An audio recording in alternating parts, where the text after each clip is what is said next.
Ẹ ṣeun púpọ̀. Mo kíyèsí gbogbo àwọn iṣẹ́ àpilẹ̀kọ yín. Gbogbo wọn pátápátá lórí àṣà ìbílẹ̀ náà ló dá lé lórí. Bẹ́ẹ̀ni.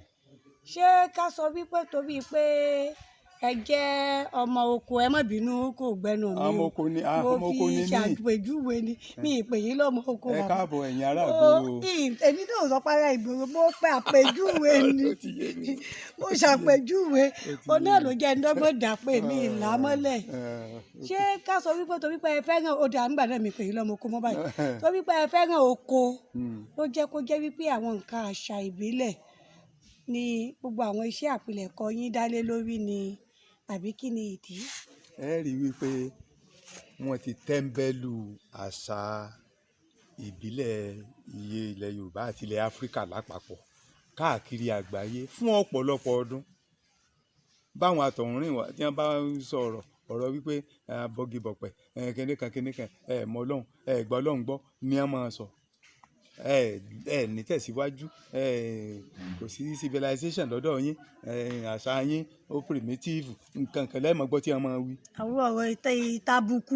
ìtàbùkù tẹ́ńbẹ́lú ọ̀rọ̀ kẹ́ni eyín ò gan wá jẹ́ kí n ronú wípé ẹ̀dùn náà kọ̀mọ̀sẹ́ tí wọ́n bá ní tí ó gbìjà wá ń bi ọ̀rọ̀ àṣà bí wọ́n ṣe máa sọ kí tí ayé ìparẹ́ ni ló jẹ́ ń sọ pé gbogbo òwe tí n bá ń kọ gbogbo òfin tí mo fi dá wọn lẹ́kọ̀ọ́ ní ilẹ̀ Nàìjíríà ní ilẹ̀ Yorùbá ilẹ̀ Nàìjíríà ilẹ̀ Áfíríkà àti òkè òkun torí ẹ̀ ní bílẹ̀ wípé àwọn èèyàn wa tí wọ́n wà ní Yorùbá land náà àṣà wọn ò jọ wọ́n lójú ṣe ni ẹ̀ ń bẹnu àtẹ́lu àṣà tiwọn náà so mo á ní màá máa kọ ìwé màá máa fi sọ orí àṣà wa kọ̀ọ̀kan fún wọn láti kà àti fún gbogbo àwọn aráàlú èbó láti kà kí ẹ lè kọ́ ọgbọ́n ló jẹ́ kí n yan èdè Gẹ̀ẹ́sì ní tí mo fẹ́ máa lò kó fi lè kárí ọ̀dọ̀ wọn torí tí a bá kọ́ ní Yorùbá tó wáyé pé Yorùbá nìkan ni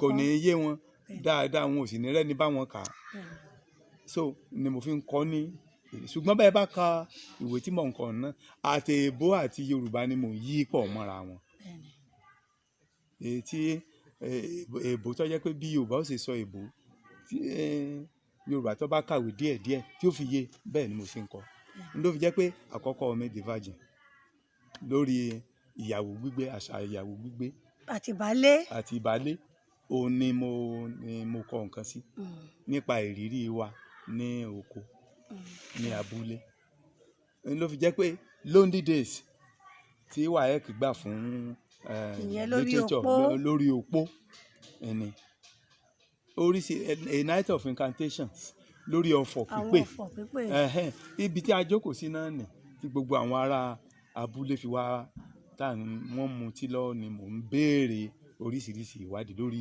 ọ̀fọ̀ pípé tí mo fi kọ ìwé yìí àti bẹ́ẹ̀ bẹ́ẹ̀ lọ fún àwọn village harvest ewì ìgbèríko ewì ìgbèríko lóhùn wà ń bẹ so láti lè máa sọ fún gbogbo èèyàn ọ̀pọ̀lọpọ̀ òǹkọ̀wé náà ni wọ́n máa ń rò pé àwọn ò lè kọ̀wé nípa àṣà wa jèrè àti àsìkò ti lọ ńgbà tí Achebe ti kọ nǹkan àṣà wa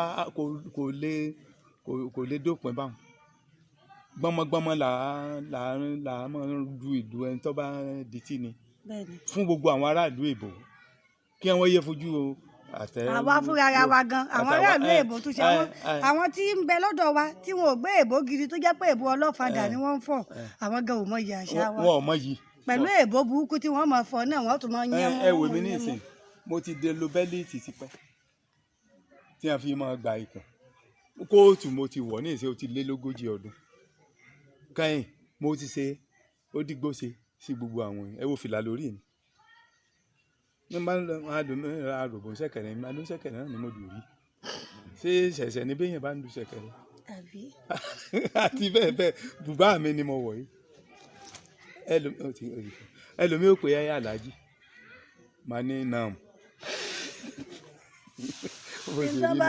àgbọ́dọ̀ gbà sára tí n bá sì bu òkèlè àmàlà báyìí ẹ fẹ́ ọ mọ màmàlà jẹ pọ̀ o pàápàá gbẹ̀gìrì àti abùlà àbí yẹyẹ abùlà àti yan.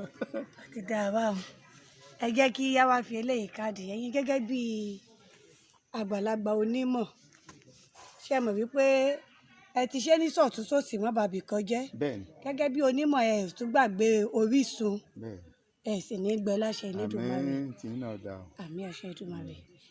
Ẹ ṣe kí ni ìmọ̀ràn tí ẹ ní fún àwùjọ wa lásìkò yìí àti ọ̀dọ́ àti àwọn adarí wa pẹ̀lú ọwọ́ tí à ń fi mú àṣà ìbílẹ̀ àtọ́jú tá a fi ń wo àwọn tí wọ́n bá wà lóko bí ẹni wípé àwọn eléyùn ẹni àkọ̀tì ni wọ́n. Kí ni ìmọ̀ràn yín fún ìlú àti àwùjọ lápapọ̀? Ìmọ̀ràn mi mo kọ́kọ́ fẹ́ ṣàdúrà kí n wá bọ́ sórí ìmọ̀ràn fún irú yín tí ẹ̀ ń gbé àṣà wa lárugẹ àti èdè wa tẹ̀ ń gbé lárugẹ. Ọlọ́run mọ̀ fún yín ṣe o, ọwọ́ yín ọmọ ròkè o, ẹ ní rí ìrẹ̀wẹ̀sì kankan o, ẹ mọ̀ ṣe bẹ́ẹ̀ ṣe ń ṣe lọ. Àwọn bàbá wa àti ìyá wa láyé àti àwọn tí wọ́n ti kọjá lọ sọ́run wọ́n rántí yín, wọ́n rí tẹ̀ ń ṣe, wọ́n ó sì mọ bùkún yín ni ní ọ̀nà lóríṣiríṣi ọ̀nà torí pé irú yín kò pọ̀ mọ́. Àwọn ọmọ ìsìn àwọn ọ̀nà ní àṣà kankan, ẹ̀yin lẹ sì ń ṣe yìí nísìn, Ọlọ́run ọba yóò mọ̀ fún yín ṣe. Ṣé ẹ wá rí àwọn wa yòókù, Ọlọ́run ọba ní darí wọn padà sí àwọn nǹkan tó dáa tí àṣà ìbílẹ̀ máa ṣe fẹ́ dà torí àwọn wọn ò mọ̀ ní àṣà ìbílẹ̀ máa ń ṣe nǹkan tó dáa. Àwọn ọmọ kéékèèké nísìn tí wọ́n ń ṣe jàgídíjàgan, àwọn area boys, àwọn gbogbo ẹ̀ bá wọn wọ̀nyẹn, wọn ò àṣà ni ò sí fún wọn, ẹ̀kọ́ lórí àṣà ni ò sí fún wọn tí wọ́n fi ṣe tí wọ́n ṣe. Kò sí ìbọ̀wọ̀ fún mọ́, kò sí àfikún ọmọ bú àgbàlagbà, àfikún ọmọ ta àgbàlagbà ní àyà kí wọ́n mọ wípé kẹlómìn. Ọlọ́run ọba yóò mọ yí ọkàn wọn padà. Mo wá ń fi àsìkò yìí rọ àwọn ìjọba wa àti àwọn aláṣẹ ilé ìwé gbogbo ní mínísírì ní gbogbo ẹni kí wọ́n jẹ́ kí àṣà culture kó fìdí múlẹ̀ nínú kọ̀ríkúlọ̀mù school kí wọ́n dẹ̀ máa enforce ẹ̀ ní gbogbo ìṣesí wọn. Aṣọ tí wọ́n máa wọ̀ àwọn ọmọléèwé àti tíṣà, ọ̀rọ̀ tí wọ́n máa sọ, ìrìn tí wọ́n máa rìn, kí wọ́n máa fi ẹwà àṣà wa hàn. Eyín òní jí ó fi sí jàgídíjàgan láàrin wọn, kíjọba sì bá ní mọ̀ wá iṣẹ́ fún gbogbo wọn láti máa ṣe. Ẹ ṣeun, ájú wa ṣe. àṣẹ Èdùmàrè. Ẹ ṣeun, a dúpẹ́ bàbá wa, a ó máa rí yín bá.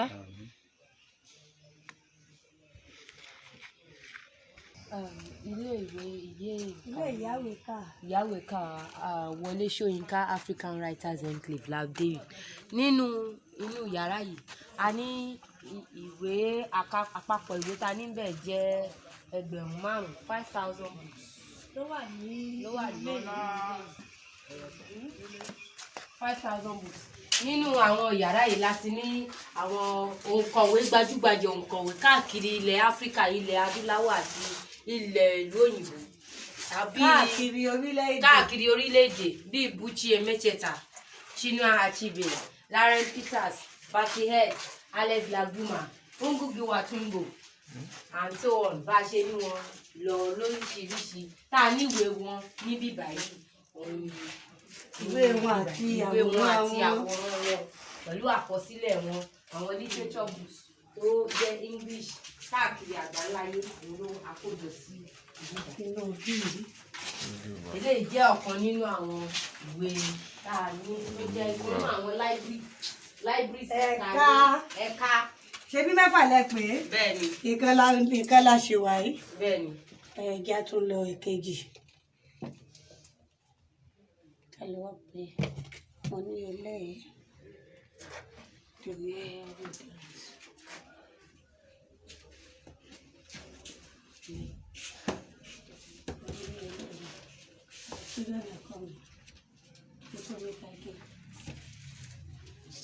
Cyprian Ekwensi lele. Ilé. Let's go. Yeah.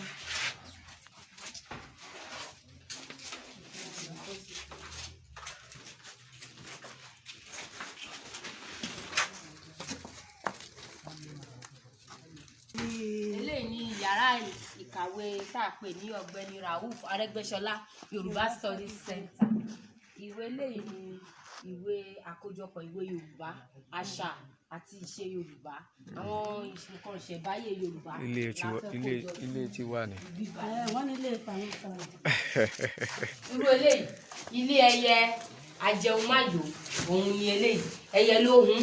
Àtijọ́ ni creativity ti wà, ẹranko náà ní creativity tiẹ̀. Ẹyẹ kan tó ń jẹ́ ajẹunmáyò òun ni Yorùbá gbàgbọ́ pé tẹ́ bá kí ọwọ́ sínú ilé ẹyẹ ṣe èèyàn máa jẹun kò ní yó. So orúkọ ẹyẹ yẹn ló ń pè ní ẹyẹ ajẹunmáyò.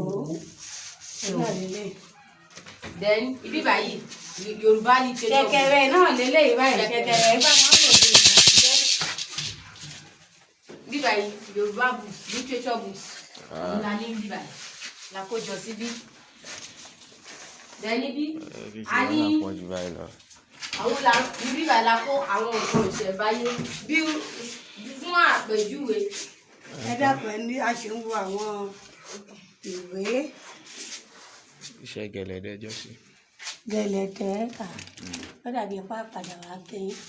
àti láwọn ìwé kan tí a torí ẹ̀ padà wá kéyìn. Orin òrìṣà bírú eléyìí àwọn ẹ̀sìn wa ó ti ń kó gbogbo ẹ̀ lọ. eléyìí àbígiṣẹ́gi. Tí wọ́n bá ní àrígiṣẹ́gi orí ara ẹ̀ ló máa fi ń gbé, wọ́n máa rò bóyá ọ̀fọ̀ ni, kì í ṣọ̀fọ̀, kòkòrò kan ló wà ń bẹ̀. So tí wọ́n bá pásítọ̀ kan bá sọ àbí àfọ àwọn ní òun pásítọ̀ àwọn ń pọ̀fọ̀ kò ń ṣọ̀fọ̀. Ẹwà èdè wa ní kòkòrò ló wà nínú ẹ̀. Olóto igi ẹjọ́ bóun ṣe ń gbégbé ayé tiẹ̀ nìyẹn, òun ló ṣe ń pè ní àrígiṣẹ́gi. Àtùpà olójú mẹ́rìndínlógún. Láyé àtijọ́ àwọn bàbá wa àti ìyá wa tó bá fẹ́ rí iná òun náà máa tanná sí, wọ́n á fi epo síbi, wọ́n á fi owó òtútù, wọ́n á fi sí owó akẹ́ṣẹ́ tàbí owó òtútù, wọ́n á fi síbi, òun náà máa fi rí iná lálẹ́. Òun ní ìsìn lọ́mọ àti sọ́ di pé ẹ bá ti làdúgbò ìtìlá ní ìtìlá ní ó ti di ológun. Eléyìí ògúlùtù àtọ̀kúta, ògúlùtù lélẹ̀ lọ́sẹ̀ máa ń kọrin pé ògúlùtù bọ́nú omi káló aráàrọ̀ o. Ìyàtọ̀ wà láàrin ògúlùtù àtọ̀kúta àti yangi. Ògúlùtù lélẹ̀ yóò bá wọnú omi yóò tù ká ni. No, yangi lélẹ̀ ògúlùtù rè, yangi rè, ògúlùtù rè. Ògúlùtù tó bá ti sọ sínú omi ó máa túká sí ní ìsàlẹ̀ omi. Ògúlùtù eléyìí akèrègbè ló máa júwe ibi tó máa kokùn sí lọ́rùn òun lélẹ̀. Àná bí mo ẹ mọ ẹjẹ aṣáìláyé ẹ eléyìí ni wọ́n fi tí wọ́n fi ṣẹlẹ̀ eléyìí ni wọ́n fi ẹmu sí. Irú irin kòló rè earthworm èkòló, irin kòló inú ẹ̀ tó máa ń rìn ní ilé èkòló tó máa ń rìn lẹ́lẹ̀ tá máa ń rí lásìkò òjò tó máa ṣe wọ̀lọ̀wọ̀, ilé ẹ̀ ní irin kòló ló ń pè. Àpáàdì ni. Àpáàdì tó dojú bò gírí ní ṣe. Èèsàn rèé. Ìtàgbé sí nínú ìní pàǹkárà àfọ́kù ìgbá. Àfọ́kù ìgbá is pàǹkárà and this one is ẹ̀bùn tí wọ́n yí lára ó ti yé mi. Èèsàn ọ̀kẹ̀rẹ̀. Ìyàtọ̀ wà láàrin pọ́npọ́ àti kùmọ̀. Pọ́npọ́ máa ń kéré, òun ni ó máa rí gbùngbùn tiẹ̀ ní kùmọ̀, òun máa tí rìn dì àwa gùn, ó máa ní gbòǹgbò lórí, kùmọ̀ lélẹ̀. So gbogbo àwọn nǹkan yìí ni àwọn èèyàn wa ti ń gbàgbé, wọ́n ti ń sọ àṣà wa rẹ̀. Kíní lélẹ́yìí? Tó máa fi ń gun ọ̀pọ̀ ìgbà. Ìgbà kan lélẹ́yìí. Ìgbà mi. Onírin ẹ̀ nìyẹn, a ní ti àtijọ́ ìgbà tó máa ń gun. Eléyìí wọ́n fi máa ń lọ igi ni. Okay, okùn lélẹ̀. Ó wá ní orúkọ kan tí wọ́n máa ń pè tí mo ti gbàgbé. Okùn yẹn ó ní orúkọ kan tí wọ́n máa ń pè. Tókùn yẹn ń jẹ́. Bó ṣe wà yìí torí pé ó ti ki, ọ̀nà fi máa ń lọ igi. Odó àtijọ́ kòkò, ìkòkò. Ayatamoku fíríjì wa ní láti ọdún 19. Wọ́n máa mọ mẹ́nà sílẹ̀. Bẹ́ẹ̀ yẹn bá sì bu omi ń bẹ̀ yóò máa tutù ní tọ̀sẹ̀tọ̀. Kò mọ oòrùn, kò mọ ṣọ́ṣọ́ rẹ̀. Ṣọ́ṣọ́. And this is ayò, ọpọ́n ayò. Táwo bá rí tàgìrì, àwò léwu. Tàgìrì rẹ̀. Agbọ́n ni. Ọ̀nà tómi bá wọn mú àgbọn, kò sẹ́ni tó yé. Àtàwọn àwòrán òun náà ni ó ti gbẹ. Odó nìyẹn. àti yódó àti mọ̀mọ́dó. àtọmọ ọdọ wo kámi sórí ìṣẹ̀lẹ̀. Ibi báyìí ni a kó àwọn magazines àti newspaper. àwọn ìwé ìròyìn. Àwọn ìwé ìròyìn, àwọn àwo àtijọ́, òṣèlú Aláròyé mọ́kọ́rí. tó jẹ́ ti Yorùbá, àwọn olóṣèlú wa àti olórin wa. atọ́kàwé Òun ni àwọn ìwé ìròyìn ayé àtijọ́. atọ́kàwé tọdún wo leléyìí ọdún 1984 leléyìí Bá ṣe fẹ́ ṣe ni. ti àwọn ọdún tó ti pẹ́ àríyọ̀ ìwé ìròyìn àríyọ̀ leléyìí. àwọn ìwé ìròyìn tó ṣe wípé ilẹ̀ ti ta sí wọn.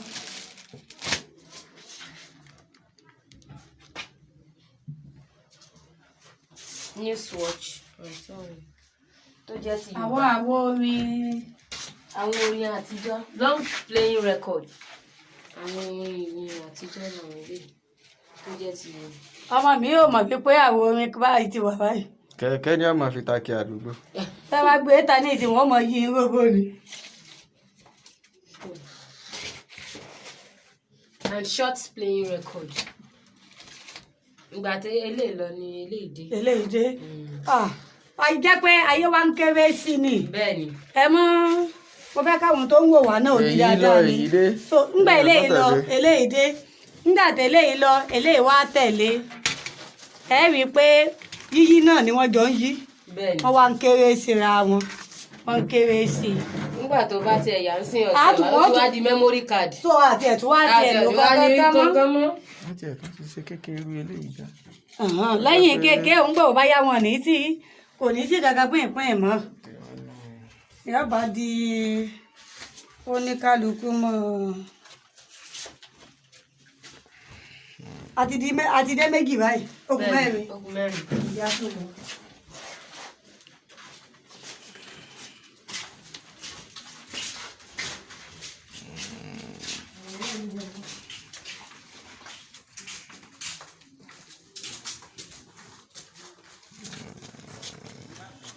Ilé ẹ̀kọ́ gíga girama tí ó wà ní Adéyípo níbí à ń pè ní Heritage International College HIS ní Adéyípo níbà.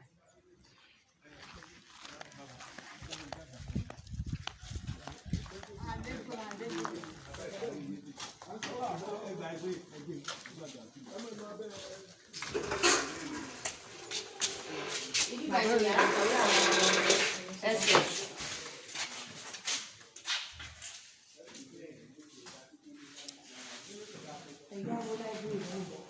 lórí fíf.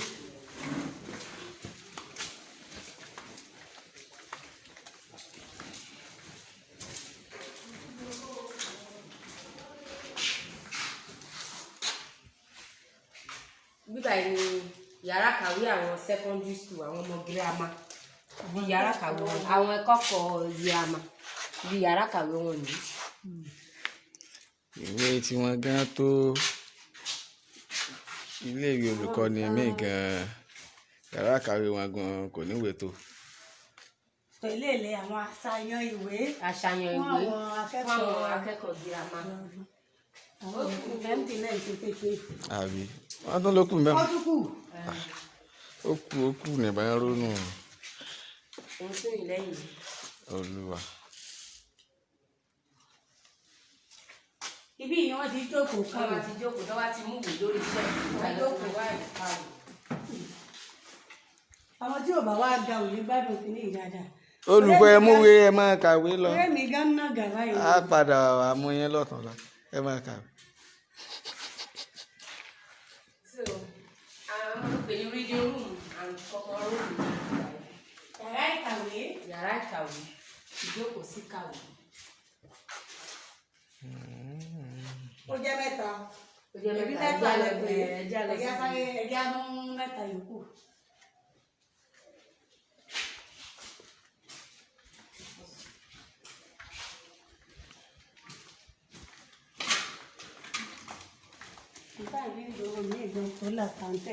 àbẹ́ rí nǹkan ẹ wá lọ fi rubí máa wé ilé ìkàwé. Ibi tí àwọn akẹ́kọ̀ọ́ tí wọ́n ń gbé ilé ẹ̀kọ́ ilégbé tí wọ́n ní àwọn akẹ́kọ̀ọ́ wọn ń gbádùn. bíbá ni assembly pavilion ibi ni wọ́n máa ń tò sí. láràárọ̀ bẹ́ẹ̀ rẹ̀ ṣe rí stage yẹn níbẹ̀. ẹni tó bá ń ṣe àkójánu tó bá jẹ́ àkójánu tàbí tó ń ṣe adarí ló máa dúró síbí àwọn olùkọ́ náà máa ń dé sí àgbọ̀n báyìí láti bá àwọn akẹ́kọ̀ọ́ wọn láti bá wọn sọ̀rọ̀ bóyá wọ́n ní mẹ́sẹ̀jì àbí nǹkan tó bá fẹ́ bá wọn sọ nígbà ló máa dúró sí láti bá wọn sọ.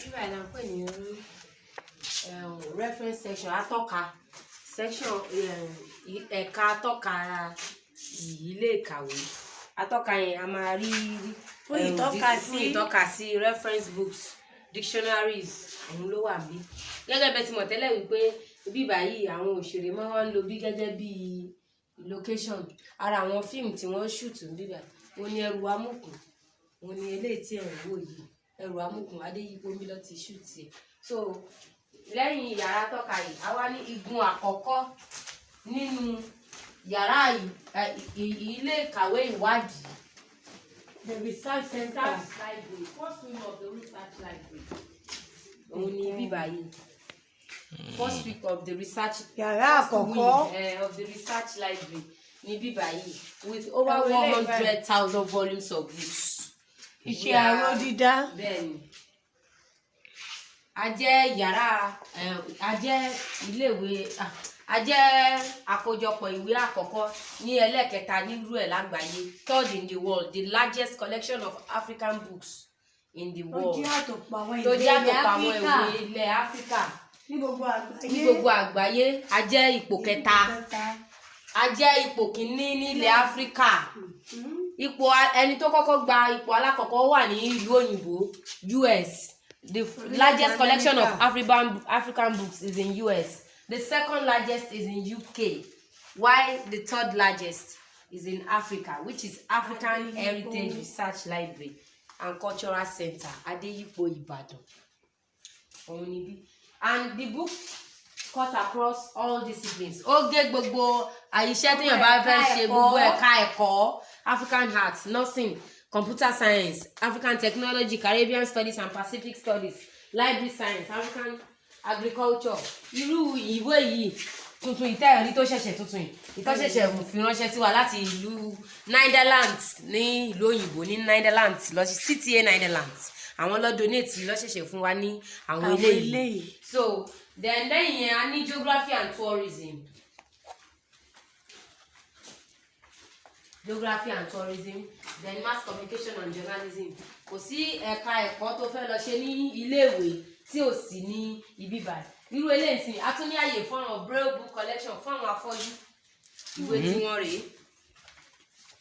Kì í ṣe pé àwọn tí wọ́n lójú nìkan òun ni wọ́n ti mọ bó ṣe ń kàwé wọn tó bá ti débì náà wọ́n ti mọ section tí wọ́n ní ibi báyìí ìwé tí wọ́n ní ó kún gbogbo bí gbogbo research work tó bá fẹ́ ṣe lórí iṣẹ́ wọn ìwé tí wọ́n ló wà ní bíbá so a ṣe ìtọ́jú gbogbo ẹ̀ka ẹ̀kọ́ láìbù tó sì mọ́ bàbí kan jẹ́ bẹ́ẹ̀ni pé bó ṣe wà fún àwọn abarapá bẹ́ẹ̀ náà ló wà fún àwọn tó ní ìpèníjà then ibi báyìí a ní àwọn magazines and journals àti tó ti pẹ́ ẹ wá wo orúkọ iye ọdún eléyìí sí 1944.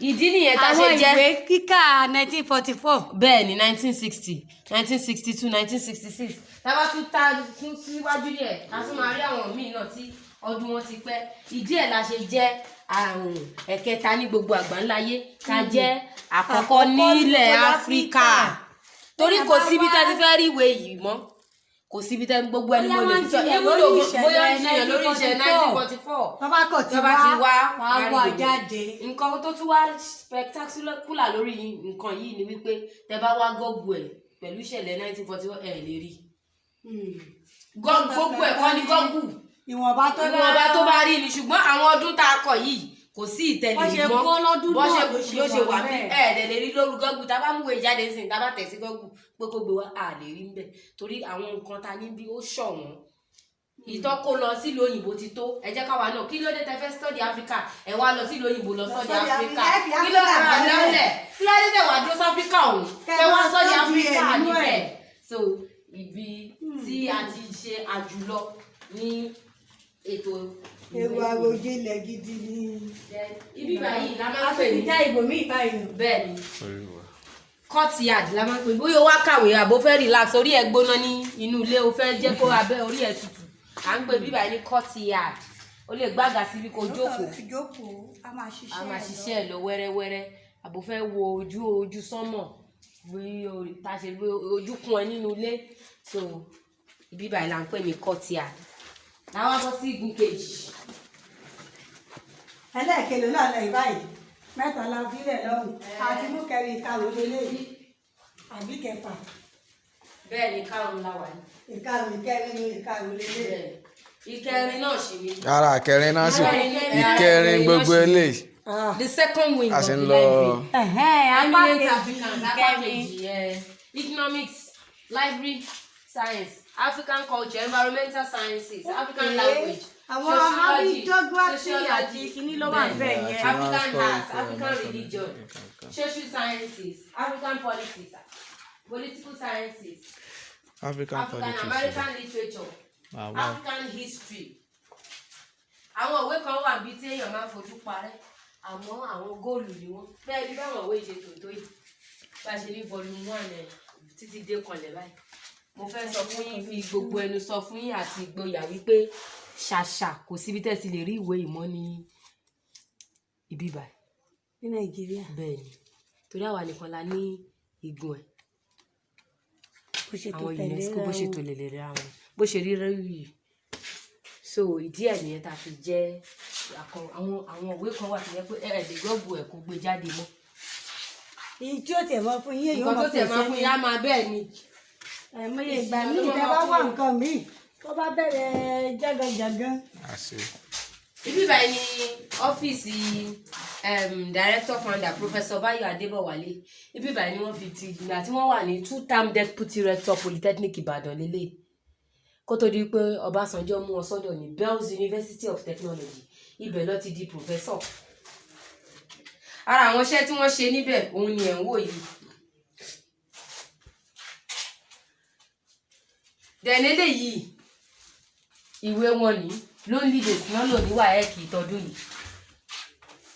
eléyìí àwọn àkójọpọ̀ àwọn ìwé wọn ló wà níbí ara àwọn ìwé wọn tí wọ́n lò lọ́wọ́ ní WAEC West African Examination Council òun lélẹ̀ Bayo Adébọ̀wálé Lonely Days eléyìí out of 9 wọ́n ti lò ní NECO so gbajúgbajà òǹkọ̀wé ni wọ́n documentalist ni wọ́n writer ni wọ́n novelist ni wọ́n so àwọn award tí wọ́n gbà díẹ̀ ní wọn ni àwọn ìtẹ̀rí yìí a dẹ̀ ní àjọṣepọ̀ tó dán mọ́rán láti ìlú òkèèrè US UK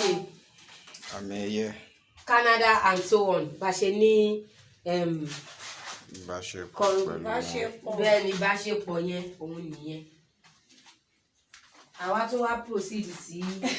bíwọ̀n tí wọ́n ń lò gan-an alájí onígini ṣé wọ́n bẹ̀ ṣe ni àbẹ̀ṣe ló ní láti jẹ́ o wọ́n ti mọ̀ pé oníbìlẹ̀ ni wọ́n.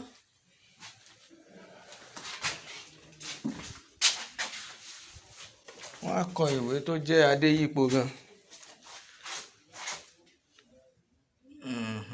ìwé.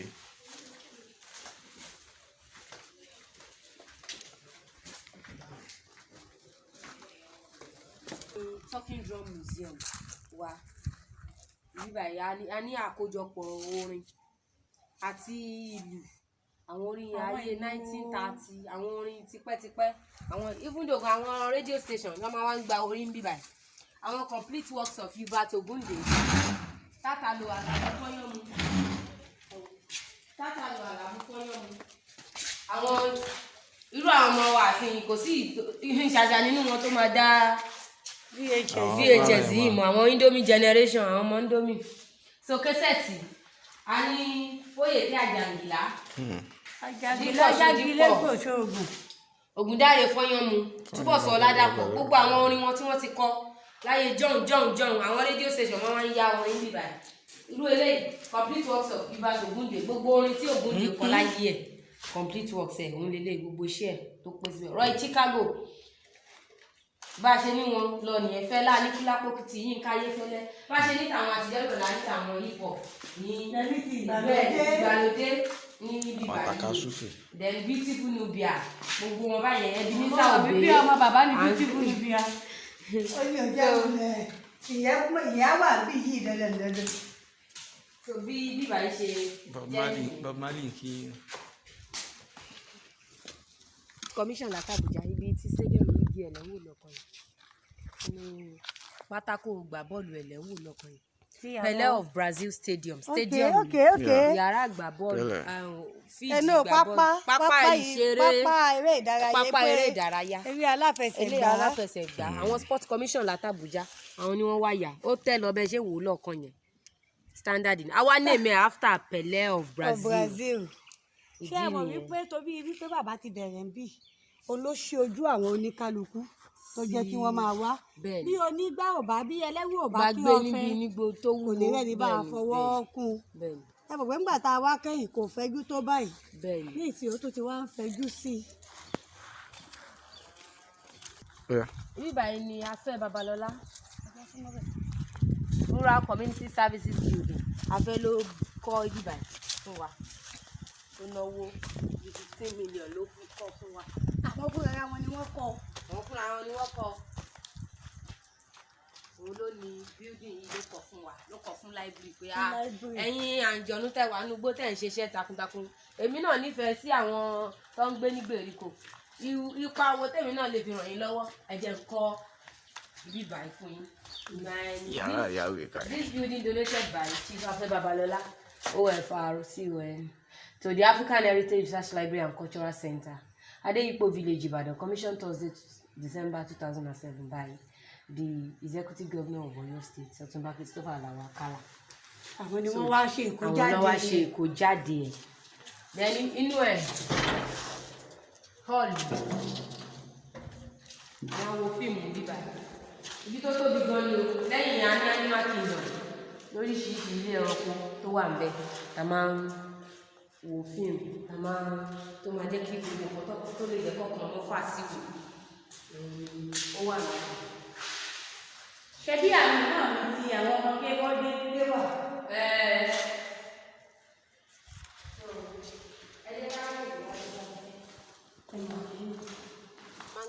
Animal Kingdom. Bẹ́ẹ̀ni fáwọn ọmọ kékeré ilé ẹranko ni orúkọ ọ̀nà yìí Jomo Kenyatta corner la máa ń pè ṣe rí gbogbo ọgbà wa yìí kéèyàn má máa nù gbogbo ẹ̀ ló ti lórúkọ irú bí bá ṣe gbà báyìí a ní Marcus Garvey wèé a ní Booker T. Washington gbogbo àwọn tó nífẹ̀ẹ́ sí Áfíríkà tó wà nílẹ̀ yàbí lókè òkun là ń sọ orí wọn ní àdúgbò ilé ní bẹ́ẹ̀ ni là ń fa àdúgbò kọ̀ọ̀kan sọrí. Táwọn ẹlẹ́wọ̀n wà bí kí n tó máa lọ síwájú o. Àwọn ẹranko wà ń bẹ̀ inú ilé ni wọ́n wà lóríṣiríṣi so Animal Kingdom. Kí ni wọ́n máa lọ yọjú sí mi. Kí ló láàjù. A kí gbogbo ẹ̀yin tí ẹ ti darapọ̀ mọ́ wa láti ìbẹ̀rẹ̀ ètò yìí títí dé ìpele tí a dé yìí. Ẹ̀yin náà rí wípé bí a bá yọ tẹ̀gàn kúrò tá tó fi tẹ̀gàn kú. Akọ iṣẹ́ gbà pé ọ̀jọ̀gbọ́n Báyọ̀ Adébọ̀wálé ṣe bí a bá dé yípo. Àwa fi àǹfààní eléyà tó fi wọ ẹ̀yin èèyàn wa pé nígbà tí ẹ bá láǹfààní láti wà ní ipò pàtàkì ẹ jẹ́ ká lo ipò náà fún àǹfààní àwọn tó súnmọ́ wa ká má máa gbégbé ayé bámúbámú ni mo yó n ò mọ̀ pé bí ń pọmọ ẹnì kọ̀ọ̀kan torí àríṣe báyìí láríkà àríkà sì làwọn àgbà pè ní bàbá ìrègùn gbogbo tá a bá ṣe láyé torí òní nìkan kọ́ o torí àkọọ́lẹ̀ ayé ò kọ́ọ́lẹ̀ nígbà tá a bá ṣe mọ́ ni pẹ̀lú eléyìí ni mo fi ń dágbére fún yín lórí ètò wa ètò yín ìṣẹ̀dálẹ̀ fún ti òní èmi amọ̀lẹ́mi ò ní bá wọn lọ ìlú ẹja tó lọ tí ò dé sàlẹ̀ omi Olúwabùkọ́lá mi ò ní bá wọn lọ ìlú ọkọ̀ǹkọ̀ tó lọ tí ò dé sàlẹ̀ odò èmi ni màá lọ ẹ̀yin náà ni màá tún ṣe alábàápàdé ní àdúgbò míì ní ibùdó míì lọ́jọ́ míì ọjọ́ ire o ire kàbìtì.